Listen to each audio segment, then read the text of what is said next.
Hola, buenos días. Mi nombre es Paula Rey, soy gastroenteróloga del Departamento de Gastroenterología de la Universidad Católica y la clase que les presento a continuación se titula Sobrecrecimiento bacteriano del intestino delgado, claves del estudio y manejo.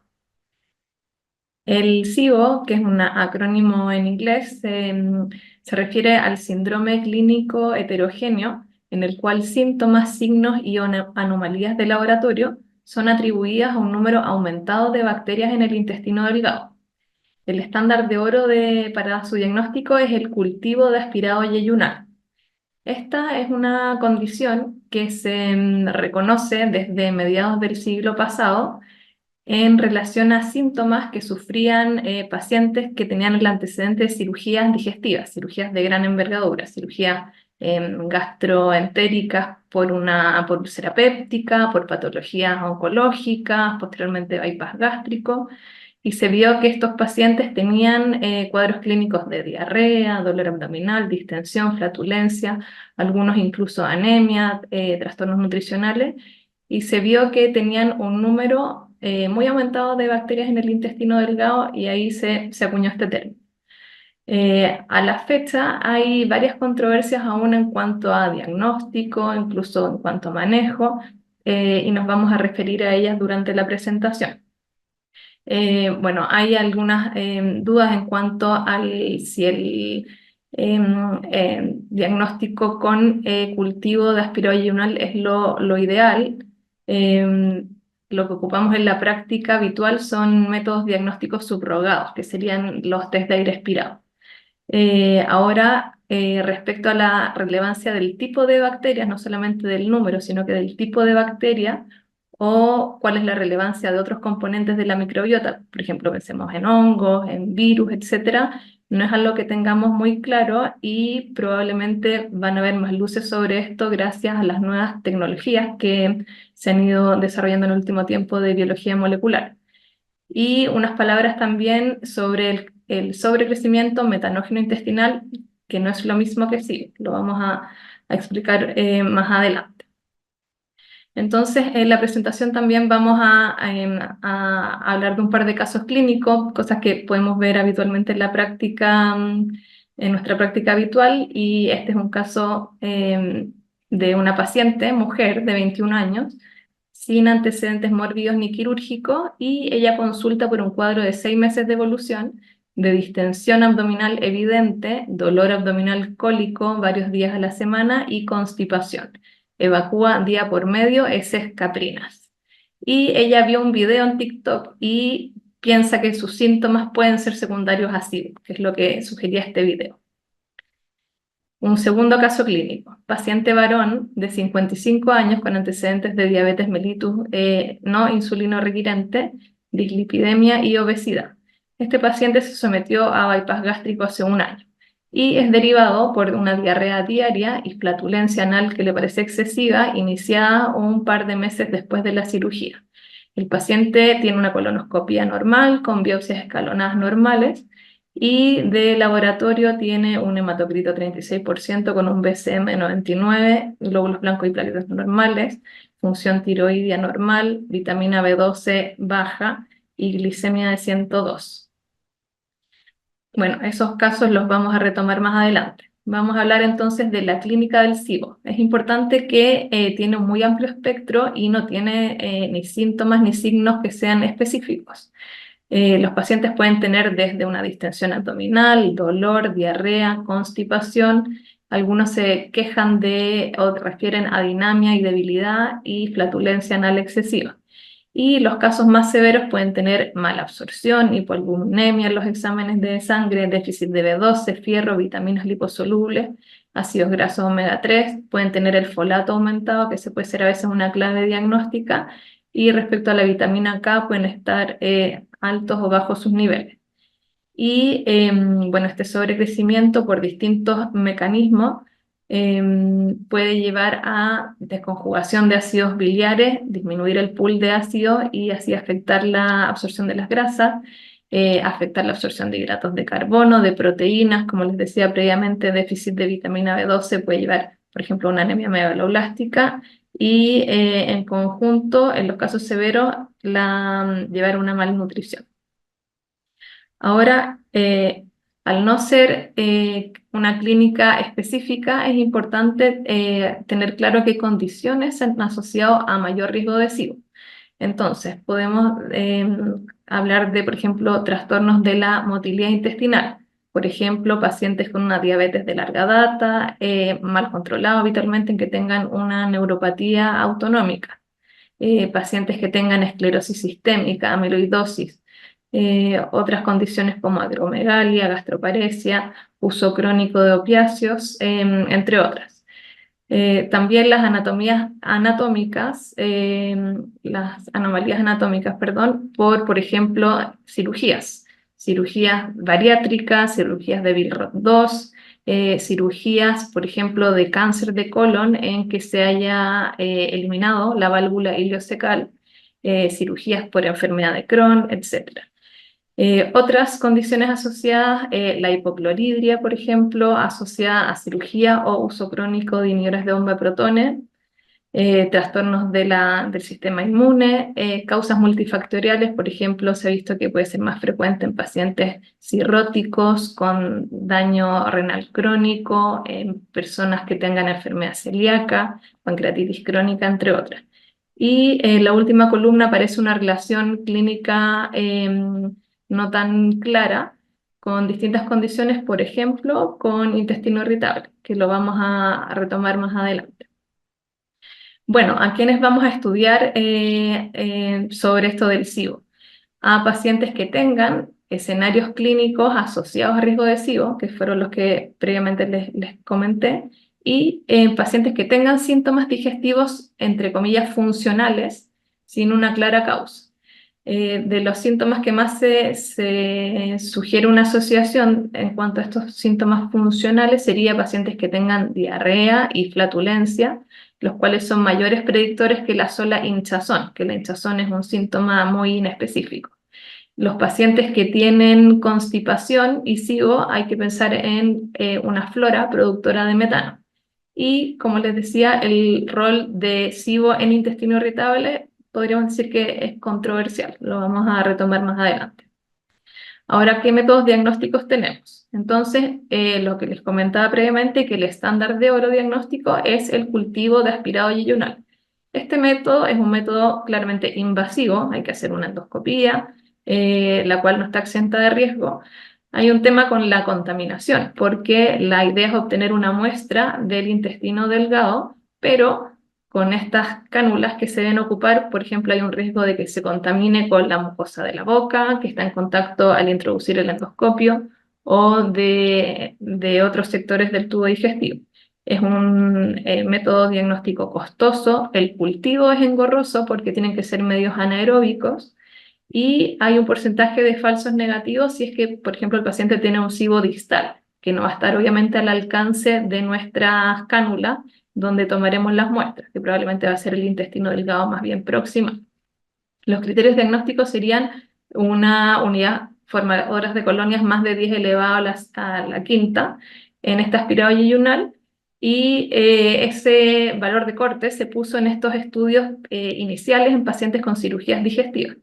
Pero se ha visto que personas sin este tipo de intervenciones no es habitual que tengan más de 10 elevado a 2 unidades formadoras de colonias por ml, entonces el nuevo punto de corte que se sugiere como ya algo patológico sería más de 10 elevado a 3 por ml de unidades formadoras de colonias. Bueno, ese sería el estándar de oro, pero que en la práctica clínica en realidad no se utiliza. Y lo que sí tenemos a mano es el test de aire expirado, ¿ya? Este es un estudio que es no invasivo y que lo que se realiza es dar a los pacientes un sustrato a ingerir, que puede ser lactulosa, como carbohidrato no absorbible, o glucosa, y se miden en esta máquina dos tipos de gases, el hidrógeno y el metano. Estos pacientes tienen que cumplir con cierta preparación antes de hacerse el examen, por ejemplo, no haber consumido antibióticos las 4 semanas previas, no ocupar laxantes o procinéticos la semana previa, evitar alimentos fermentables un día antes del examen, deben tener un ayuno de 8 a 12 horas, Se sugiere un enjuague bucal con clorhexidina antes del examen para evitar que hayan niveles de gases elevados por las bacterias de la cavidad oral. Y no fumar ni realizar actividad física durante el estudio. En el estudio se van a hacer mediciones serias de gases del aire expirado, como aparecen aquí en las imágenes, y dura aproximadamente 2 horas. El valor de estos exámenes actualmente es en torno a los 100.000 pesos. Ahora, qué es lo que vemos en este estudio? Bueno, primero, el sustrato, que son hidratos de carbono, van a entrar en contacto con bacterias y eso va a generar la producción de gases como el hidrógeno, CO2 y ácidos grasos también. Ahora, como se ve en el dibujo, la producción de gas eh, va por la sangre, llega a los pulmones y finalmente es exhalado. De los gases del hidrógeno que se produce en nuestro tubo digestivo, solamente un 20% va a ser exhalado por la vía respiratoria y lo otro se va a eliminar por vía anal. Ahora hay que tener en consideración que hay ciertos microorganismos en nuestro tubo digestivo que consumen hidrógeno. Por ejemplo, los microorganismos que producen metano van a tomar 4 moléculas de hidrógeno más CO2 para generar una molécula de metano. Y hay bacterias que generan ácido sulfídrico y ellas toman 5 moléculas de hidrógeno para generar una molécula de ácido sulfídrico. Entonces, esto hay que tenerlo en consideración para la posterior interpretación de estos exámenes. Ahora, el metano es producido en nuestro tubo digestivo no por bacterias, sino que por otro microorganismo que es del reino Archaea, que sería principalmente el Methanobrevibacter smithii. Y sabemos que en promedio un 30% de la población tiene niveles medibles de metano en estudios de aire expirado. Se ha visto que las personas que producen metano pueden tener más constipación. Hay una asociación ahí. Y bueno, esto es relevante también porque altera la interpretación de los niveles de hidrógeno para el diagnóstico de SIBO. Como yo les decía previamente, para generar una molécula de metano se requieren 4 moléculas de hidrógeno. Entonces, en este estudio se hizo una revisión de más de 14.000 exámenes de test de aire expirado con lactulosa y se vio que un 17% de esta población generaba gas metano. Se definió como generadores de metano si producían más de 3 partes por millón, que es lo mínimo que logra pesquisar la máquina. Y se vio que del grupo que lograba una elevación de más de 20 partes por millón, que es lo que habitualmente permite hacer el diagnóstico de SIBO, solamente si uno comparaba los que generaban gas metano, solamente un 23% de los generadores de gas metano lograban tener esta elevación de 20 partes por millón, versus un 55% de la población que no era productora de metano. Por lo tanto, entonces, las personas que tienen una flora productora de metano, es más probable que niveles de elevación de hidrógeno no sean tan factibles de pesquisar. Y se considera que los niveles elevados de metano, más de 10 partes por millón, se consideraría un sobrecrecimiento metanógeno intestinal. ¿Ya? Entonces, considerar que la persona produce metano es de más de 3 partes por millón, pero hablaríamos de un sobrecrecimiento metanógeno intestinal si es que produce más de 10 partes por millón. Y esto da igual en qué momento del estudio uno vea esta producción, si es precoz o tardío. Entonces, esto es lo que actualmente se conoce como IMO. Bueno, la interpretación de estos exámenes. Entonces, aquí vemos el test de respirado con lactulosa, que en el fondo vamos a ver la elevación de los niveles de hidrógeno cuando el sustrato contacte bacterias y ahí se genera este metabolismo. Entonces, en la imagen de arriba vemos que la elevación de los niveles de hidrógeno se vio en forma tardía. Entonces, eso quiere decir que la lactulosa llegó a contactar bacterias en el colon, que eso es lo normal, y las bacterias del colon generaron este metabolismo, que fue medible en el aire expirado. Y el SIBO se considera cuando esta elevación de los niveles de hidrógeno es precoz en el tiempo. Entonces ahí asumimos que si es precoz en el tiempo, hay bacterias en el intestino delgado y por eso se generó esta elevación de los niveles de hidrógeno antes de cierto plazo de tiempo, que actualmente se considera antes de los 90 minutos. Y este SIBO se puede ver como una curva de elevación única o se pueden ver dos pics. Y aquí esto sugeriría que hay una presencia de bacterias en la parte más proximal del intestino delgado que generó el pic inicial.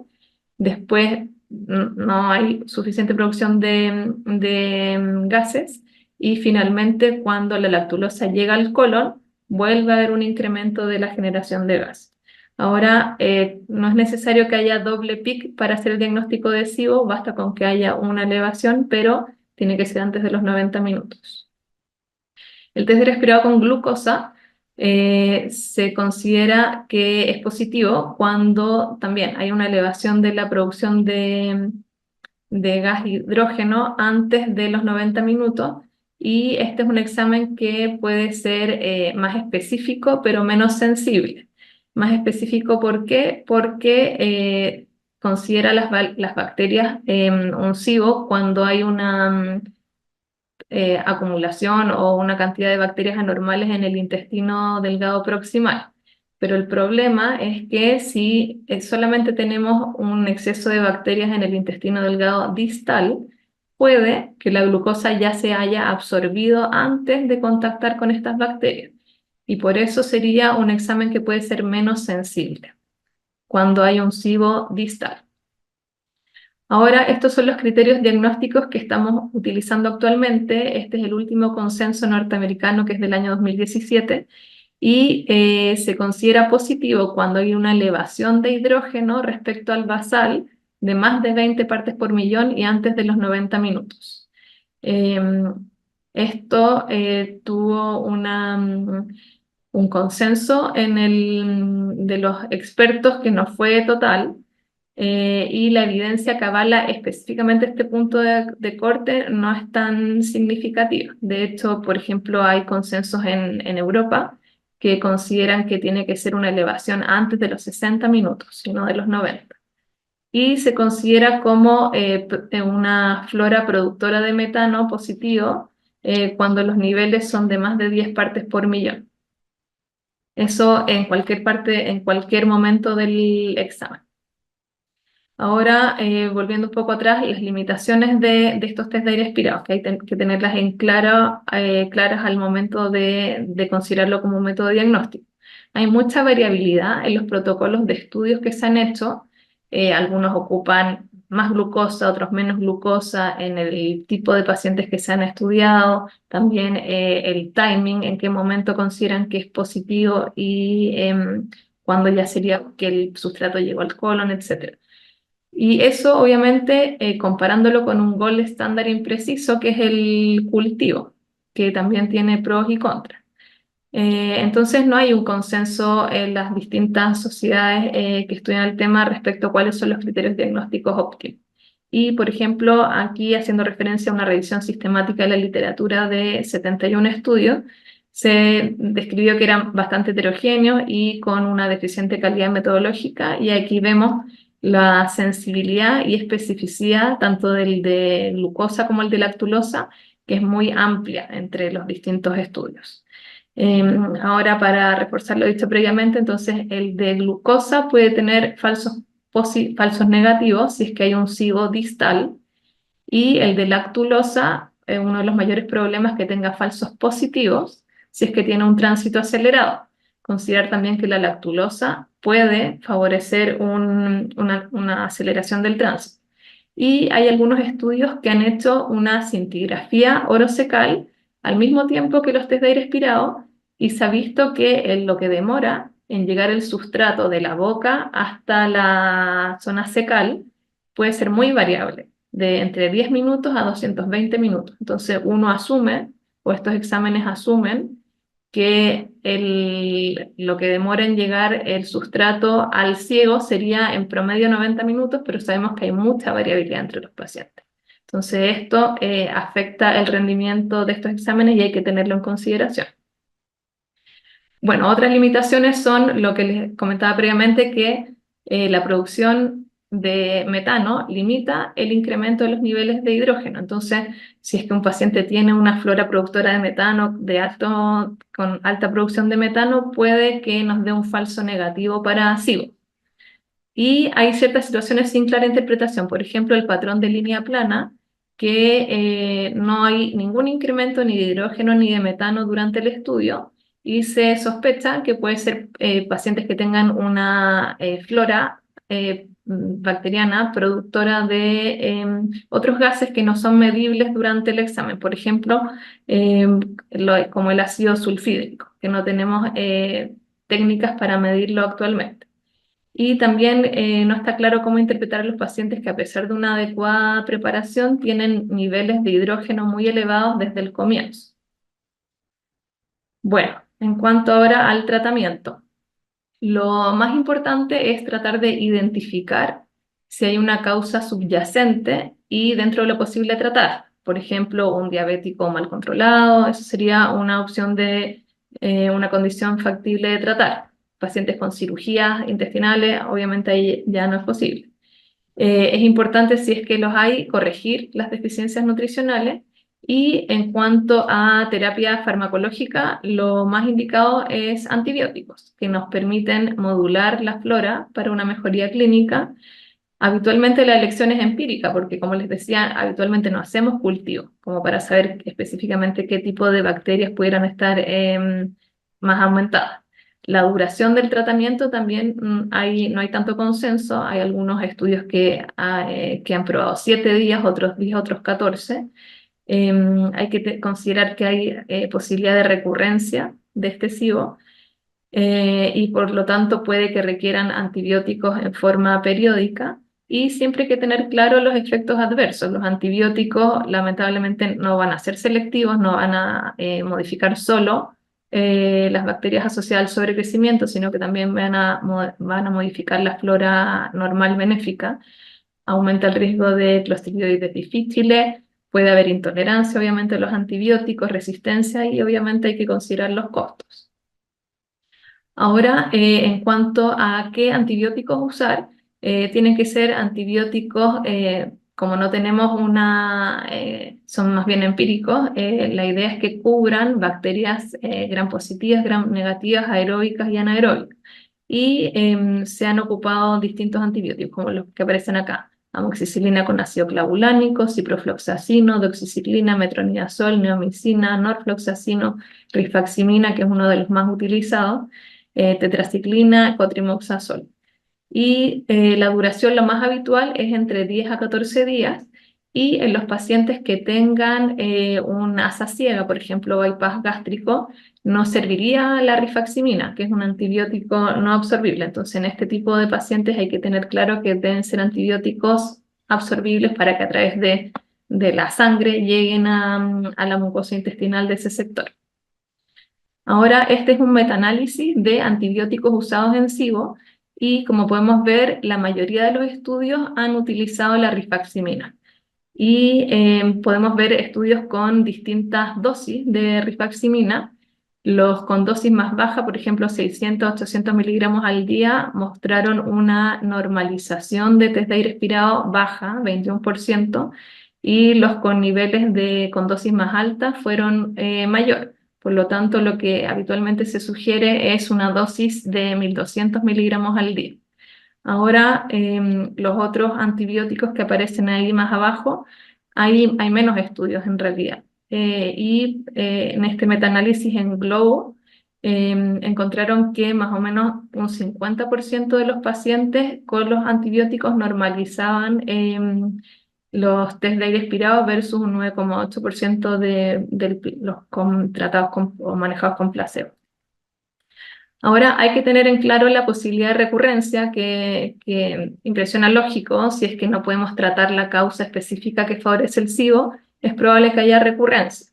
Y en este estudio, que se trató con 1200 miligramos de rifaximina al día por 7 días y con normalización posterior de los niveles de hidrógeno, vieron con un nuevo test de aire expirado meses después que más o menos a los 9 meses, más o menos un 43% tenía recurrencia de SIBO, tanto en los exámenes como en cuanto a la sintomatología. Y en el análisis multivariado se vio que los que tenían más riesgo de recurrencia eran pacientes que tenían más edad, operados previamente de apéndice y uso crónico de IVP. Ahora, ¿qué podemos decir sobre el metano? Como les decía, no es una bacteria, sino que es un microorganismo de otro dominio, que sería Archaea, y no hay muchos estudios respecto a la terapia específica de este tipo de germen o de microorganismo. Y este estudio que les muestro acá se hizo tratamiento a un grupo de pacientes con solamente neomicina, otros con rifaximina, y se vio que había una respuesta mucho mayor en los pacientes que se les daban ambos antibióticos, neomicina más rifaximina. Eh, con la terapia dual hubo una respuesta mucho mayor en cuanto al test de aire expirado de bajar los niveles de metano. Así que en pacientes que tienen un trastorno con producción de metano elevado, que sería el IMO, actualmente reconocido como IMO, se sugiere de antibióticos dar rifaximina más neomicina, o la alternativa sería darles un curso de metronidazol. Esos serían los antibióticos que se pueden sugerir cuando hay producción elevada de metano. Ahora, estudios con metronidazol, se escribe en la literatura, pero no hay muchos estudios con un N grande. Pero lo que podríamos sugerirle a los pacientes con producción de metano elevado serían estos dos esquemas. Ahora, neomicina hay que tener ojo por ser un aminoglicosio que hay que evaluar la función renal de estos pacientes antes de indicarlo.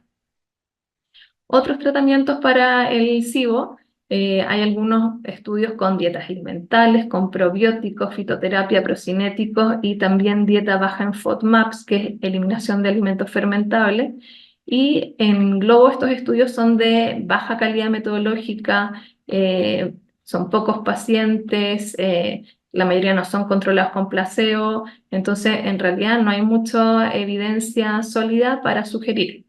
Y hay que tener consideración con esta dieta baja en FODMAPs, que ahora se indica mucho para distintas condiciones y se ha extrapolado mucho de los beneficios que se han visto en pacientes con intestino irritable a pacientes con SIBO, pero buscando en detalle no hay mucha evidencia en la literatura que lo avale, así que hay que ser cuidadoso, porque además esta dieta baja en FODMAPs llevada por tiempos muy prolongados puede ser deleteria para la salud, generar trastornos de déficit de algunos nutrientes importantes y también favorecer algunas conductas restrictivas de la alimentación.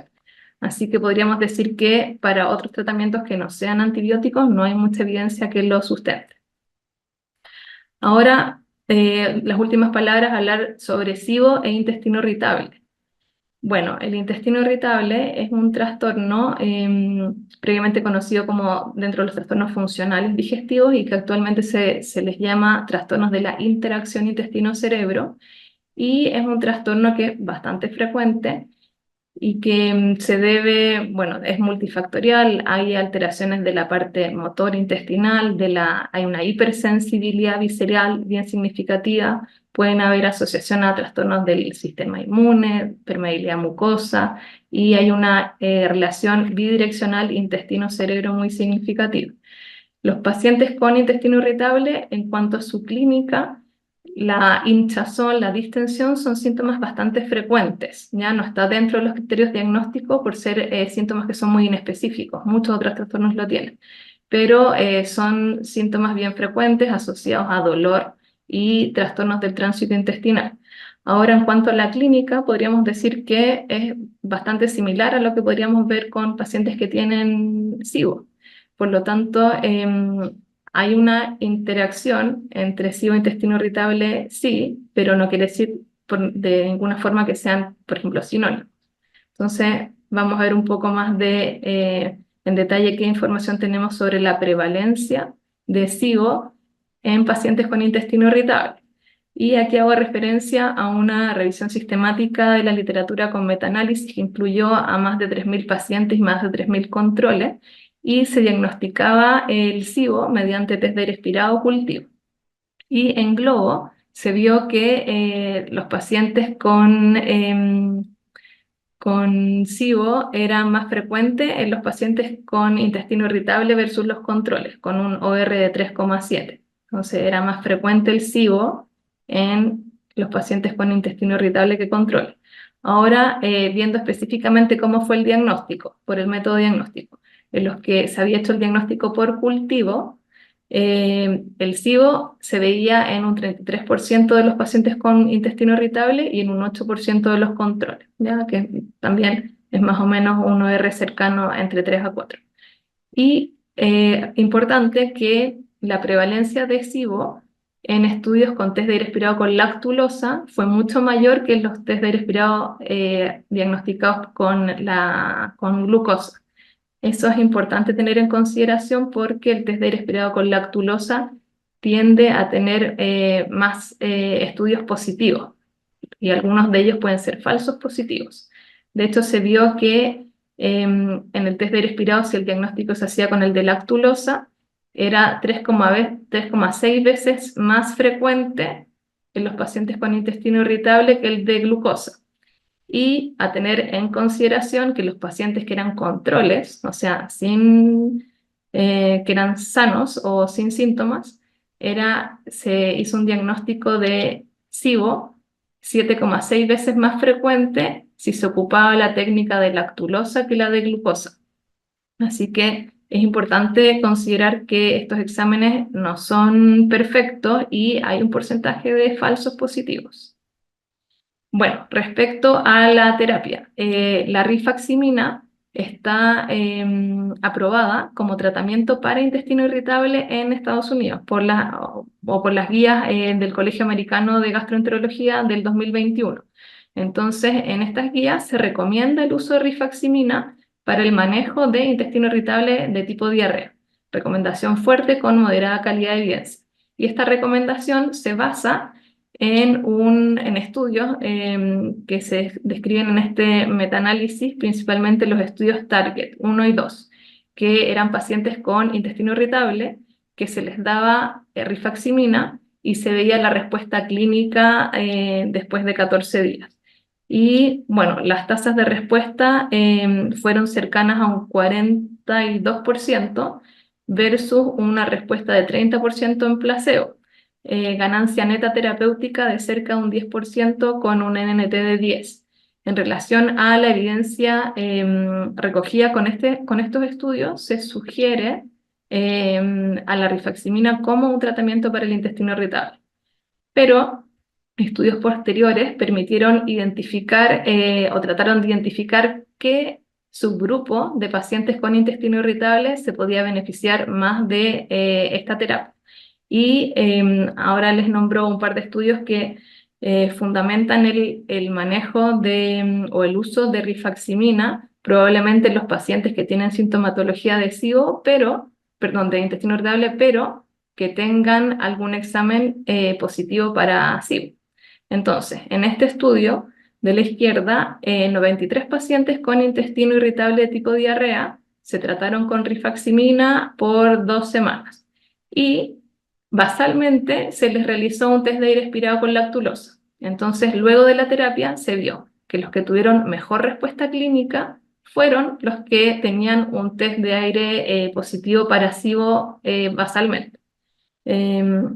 Así que esto podría ser que hace bastante sentido, una indicación de que darle a todos los pacientes con intestino irritable rifaximina quizá no suena tan lógico, pero sí identificar a un subgrupo que se pueda beneficiar más, y esos serían los que tienen un examen que haga diagnóstico de SIBO. Aquí a la derecha es un estudio que fue hecho con cultivo de aspirado intestinal, no con aire aspirado, con cultivo. Y la columna azul son los pacientes que tuvieron niveles elevados de bacterias en el cultivo, más de 100K por unidad formadora de colonia, o sea, sería más de 10 elevado a 3. Y A estos pacientes se les dio norfloxacino o placebo y se vio que este es el porcentaje de respuesta clínica. Se vio que los pacientes que tenían más cantidad de bacterias fueron los que tuvieron una mejor respuesta clínica respecto a sus síntomas de intestino irritable versus los que se les dio placebo. Es importante ver que a los 6 meses la respuesta clínica se ve más o menos similar o casi igual entre los que tenían hartas bacterias o pocas bacterias. Entonces eso hace pensar que probablemente con el tiempo se reprodujo el SIBO y ya la respuesta clínica disminuyó. Ahora volvemos a los casos clínicos iniciales. Entonces, esta paciente de 21 años, sin antecedentes mórbidos ni quirúrgicos, que tenía un cuadro de 6 meses de evolución, de distensión abdominal, dolor, constipación y que había visto un video en TikTok y pensaba que sus síntomas podían ser secundarios a SIBO. Entonces, ¿qué hicimos con esta paciente? Bueno, en la anamnesis, una anamnesis detallada, se pesquisa una probable intolerancia a la lactosa. Su dieta tiene bajo consumo de fibra y es sedentaria, a pesar de ser constipada. Entonces, se entregaron recomendaciones dietéticas que aumentara la fibra soluble, que hiciera una prueba de supresión de lácteos y usar antiespasmódicos SOS. Se sugirió un estudio inicial con hemograma, perfil bioquímico, serología de enfermedad celíaca, función tiroidea y todo fue normal. Y al control, la paciente había seguido las recomendaciones de mejorar su consumo de fibra, hacer más actividad física, suspender los lácteos y estaba con una evacuación a diario. El dolor abdominal ahora era infrecuente y la distensión abdominal era leve y no más de 1 o 2 veces por semana.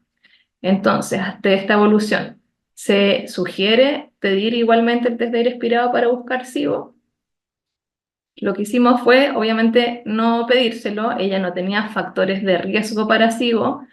Tuvo una muy buena respuesta a estas medidas de cambio de hábitos. Así que lo que más sugiere es, puede ser un tipo de intestino irritable de tránsito lento leve con intolerancia a la lactosa, que con las medidas indicadas anduvo bien. Así que no le pedimos el test de aire expirado. El segundo caso, que era el paciente varón de 55 años, diabético, con dislipidemia y obesidad, que se había sometido a un bypass gástrico hacía 1 año y posteriormente empezó con una diarrea diaria, flatulencia anal y los exámenes realizados no habían mostrado alguna causa de ello. Entonces, a este paciente que tenía factores de riesgo, la cirugía del bypass gástrico y haber empezado los síntomas luego de ella, se le solicitó un test de aire expirado con lactulosa. Sugerimos no pedir examen de glucosa en los diabéticos porque obviamente los puede descompensar, pero el de lactulosa sí se puede realizar. Y se vio que había una elevación respecto a los niveles basales de hidrógeno de 20 partes por millón a los 60 minutos. Entonces, si vemos aquí el gráfico, partió con 0 de hidrógeno y a los 60 minutos tenía 20. Y además tenía flora productora de metano, porque el valor máximo que tuvo fue 11 y se considera positivo si es más de 10 partes por millón. Entonces a este paciente se le indicó metronidazol, 500 miligramos cada 8 horas por 10 días, y el paciente tuvo una muy buena respuesta clínica. La diarrea luego era bastante infrecuente y también mejoró la flatulencia y la hinchazón.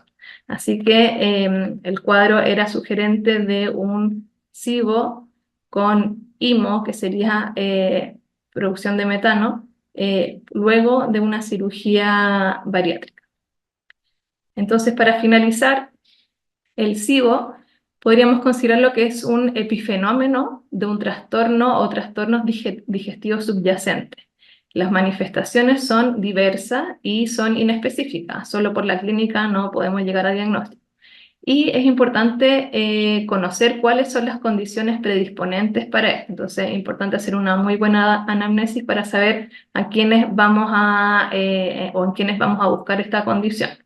Los métodos diagnósticos disponibles que tenemos son subóptimos. Eso es muy importante que lo comprendan, que cuando pedimos un test de aire expirado hay que tener claro que puede tener falsos positivos, falsos negativos, por lo tanto pedirlos a conciencia. Aún hay un limitado conocimiento de la microbiota del intestino delgado, nuevos métodos en desarrollo de de biología molecular probablemente van a hacer que lo que sabemos ahora quizá cambie mucho respecto a lo que podemos saber en unos 10 años más. Eh, por ahora, en cuanto al manejo, ¿qué es importante? Identificar y corregir, si es posible, las causas predisponentes, corregir si es que hay deficiencias nutricionales y el tratamiento más validado sigue siendo antibiótico y probablemente cursos recurrentes si es que hay recurrencia de síntomas. Sería deseable que hubiese más estudios sobre alternativas de manejo o manejo complementario y podríamos decir que de momento indicación de procinéticos, dietas específicas para SIBO preprobióticos, no hay mucho fundamento para indicarlos. Y es importante reconocer que hay un subgrupo de pacientes que cumplen con criterios de intestino irritable que pueden presentar SIBO. Quizás, según los estudios que vimos, quizás hay un OR cercano a 3, o sea, hay más riesgo, pero no quiere decir que todos los pacientes que tienen síntomas de intestino irritable vayan a tener SIBO. Entonces, tratar de identificar pacientes de mayor riesgo o pacientes, por ejemplo, que les he dado tratamiento para intestino irritable y no tienen una buena respuesta, quizás en ese subgrupo buscar SIBO y si se encuentra, tratarlo. Bueno, con esto termino la presentación, les agradezco su atención y quedo disponible si es que hubiesen preguntas. Gracias.